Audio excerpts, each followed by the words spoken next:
கண்மணியோட பிடிவாதத்தை பற்றி தான் உனக்கே தெரியும்ல சிவகாமி. நான் என்ன சொன்னாலும் கேட்க மாட்டேங்கிறா. மாப்பிள்ளை கூட அவளை எப்படி தான் சேர்த்து வைக்கன்னு தெரியல அப்படின்னு வருத்தப்படுறாங்க கண்மணியோட அம்மா. சிவகாமி இருந்துக்கிட்டு நீ எதுக்கு வருத்தப்படாத காவேரி, எல்லாத்தையும் நான் பார்த்துக்கிறேன். ஆனால் அந்த ஏரியாவில் அவங்க 2 பேரும் ஹஸ்பண்ட் அண்ட் ஒய்ஃப்னு யாருக்குமே தெரியாதுல்ல, அது ஒன்றே போதும். நீயும் ஒரு வாரம் டூருக்கு போகிறேன்னு சொல்லிட்டு கிளம்பி போயிடுது, மற்றதெல்லாம் நான் பார்த்துக்கிறேன் அப்படின்ட்டு சிவகாமி சொல்கிறாங்க. என்ன சிவகாமி பண்ண போகிற அப்படின்ட்டு கண்மணியோட அம்மா கேட்குறாங்க. இங்கே பாரு, நீ வரும்போது அன்பும் கண்மணியும் ஒன்று போல இருப்பாங்க, அதுக்கு நான் கேரண்டி அப்படின்னு சிவகாமி சொன்னதும் என்ன பெரியமா செய்ய போறீங்கன்னு கார்த்திக் கேட்குறாங்க. உடனே இங்கே கார்த்திக்கிட்ட சிவகாமி எல்லாத்தையும் சொல்லிக்கிட்டு இருக்காங்க. சிவகாமியும் கார்த்தியும் ஒருத்தவங்கள மீட் பண்ணுறாங்க. அவங்க கிட்ட போயிட்டு இங்கே பாருங்க, நான் சொன்னதெல்லாம் நீங்கள் செய்யணும் அப்படின்ட்டு அன்பு கண்மணியோட ஃபோட்டோவை பார்த்து சொல்கிறாங்க. உடனே அன்பும் கண்மணியும் வேலை முடிச்சுட்டு வந்துக்கிட்டு இருக்கும்போது அந்த போலீஸ் கண்மணியை பார்த்து என்ன தள்ளிட்டு வந்துட்டியா அப்படின்னு சொல்லிட்டு அன்பு கிட்ட கேட்குறாங்க.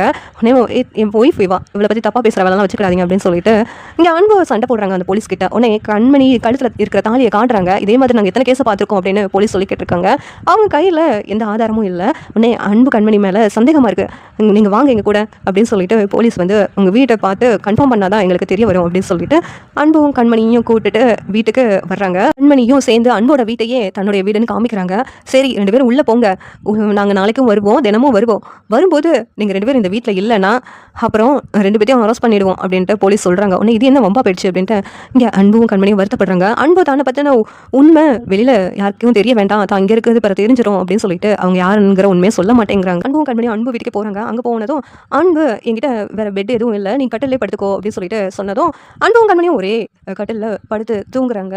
மறுநாள் காலையில் 2 பேரும் ஒரே ரூம்லேருந்து வெளியில் வராங்க. இதை பார்த்து அக்கம் பக்கத்தில் உள்ளவங்களுக்கும் அதிர்ச்சியாக இருக்குது. அந்த நேரத்தில் இங்கே வெண்ணிலாவும் உண்மையெல்லாம் தெரிஞ்சு வர்றாங்க. வந்ததும் அன்பும் கண்மணியும் ஒரே ரூமில் இருக்கிறத பார்த்து அவங்களுக்கும் அதிர்ச்சியாக இருக்குது. இந்த சீரியல் எப்படி நல்லா இருக்கும் நீங்கள் நினைக்கிறீங்கன்னு கமெண்ட் பண்ணுங்கள். இந்த வீடியோ பிடிச்சிருந்தா லைக் பண்ணுங்கள், ஷேர் பண்ணுங்கள், சப்ஸ்கிரைப் பண்ணுங்கள். தேங்க்யூ.